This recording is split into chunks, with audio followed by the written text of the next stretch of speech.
Welcome back to this segment of Veterans Did You Know? I'm here today with Nancy Frye, who is the Vice Commander of the American Legion for the state of Michigan, 105. And Nancy, I'd like to talk this segment here a little bit about the American Legion. And we talked about numbers just for the last part there. As it is a numbers game, if you will, and it's the political folks. They understand a couple of things. They understand if there's an agency that has money to donate to them, so keep their their war chest going, so they can stay in office and make the changes and their constituency. And the other is the constituency is the actual numbers. Mm-hmm. And so when an organization like the American Legion says, there's 749,000 veterans in the state of Michigan, and we represent, tens of thousands or hundreds of thousands of them in this state, that gets somebody's ear. Say, whoa, you got a voting block, and you're established from the state level all the way down to the local American Legion post here. And there's a web there that information can get out. So the political folks have to listen to us. Mm-hmm. And they only listen to us because we say we got the power, and you know what? You're going to listen to this idea, because if you're not, and then we'll let people know how you stand or don't stand on this issue that affects us very dearly. So what are some of the things at the state level that the state of Michigan is, the American Legion has on their little plate of legislatively things that we think we need to have done or taken care of? Well, Dave, you threw out a pretty big number there for members in the state of Michigan, but 75,000 members is a big number. That's a big number. But there is room for many, many more. And I talk to veterans as I'm moving around through communities and at posts when we have opportunities to speak to people. And I ask them, have you visited your vet center? Have you went in to fill paperwork? Do you know that you can do that? And often they will say, no, I don't even know where it is. Or in some cases, there isn't one that is close to their home. And we'd like to have more veteran centers closer to the home of veterans so they can easily get there. Otherwise, there are transportation problems, and especially those who are hurting financially, who came back from their military service, do not have a job, and so aren't making any money. And to go anywhere at that point is to have to count their pennies to get there. So we need veteran service centers much closer to home, and we need veteran service officers.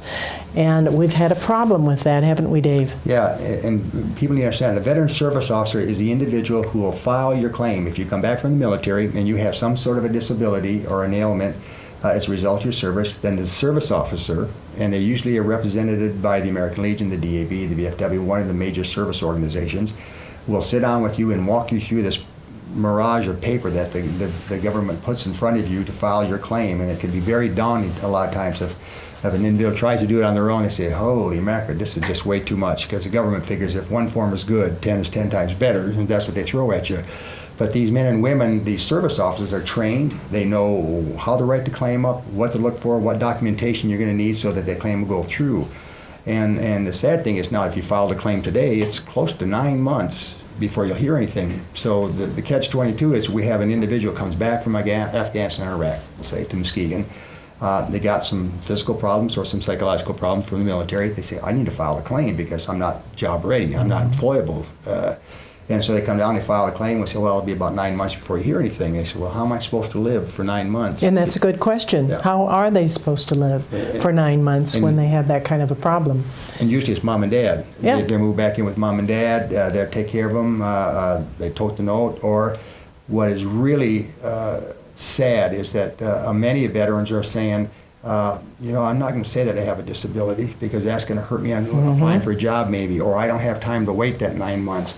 And they look around Muskegon, Michigan, and a lot of Michigan, and there's no jobs here. So what do? They say, well, where did I just come from? There was a job there, and they'll take me back. I'll go back into the military, which in a lot of cases is the worst thing in the world because they've already got a disability they're not addressing, and you don't need to go back into the military and put right back in the same situation and aggravate that. So, but it's a catch-22 because there's not a timely transfer of leaving the military. Where's that support to get me to either my disability or employment? In the old days, too, in employment, you used to, the military was points. You got extra points because you served your country. But you come out today and you go to an employer and they can say, I don't have to give you anything because, I can... Look at the line. That's right. I could get in line. 10,000 people out here and thank you for your service. I'm glad what you did, but, I don't have to give you any priority. And shame on that. Shame on our country, because they're making money, many of them, off goods and services that that keep this country going. And if without the military, those jobs would all be gone someplace else. Probably. But Dave, didn't we have adequate VSOs for a while? Yep. And then because of budget constraints, we have lost so many of those.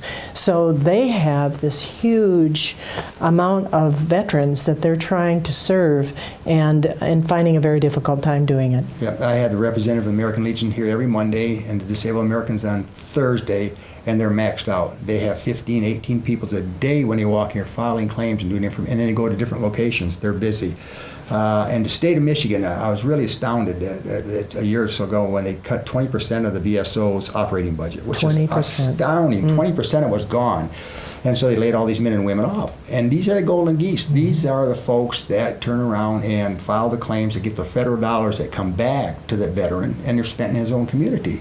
And if anything, they should have tripled the budget for that, because it's just proven that they're going to get just hundreds of thousands of dollars for every veteran that that they're able to get into them and see those veterans and get those claims in a year's time. They just bring a ton of money back, and that's beans for the bean counters. My concern is when that vet comes home and they have a disability and they need help filing a claim, where do they go? Mm-hmm. And luckily in Muskegon we can help them, but if they're out in Lake County, Mason County, farther away where there's nobody there, then what do? And I know that's a struggle for the American Legion, and I hope that's at the state level, this new governor, the commanders group will grab them by the ear and say, look, you messed up here, or somebody messed up here a while back, and you got an opportunity to fix this, because these individuals will more than pay for whatever you think about paying them, and federal dollars coming back, and it helps us get the clinics that we have. And of course, centers. Dave, on the other side of this, if they do not get the help that they need, too many of them become homeless. Yep. Their families can't cope with whatever their problems are. Their wives can't handle it anymore. Their children don't want to see daddy or mommy because daddy and mommy just aren't who they thought they were.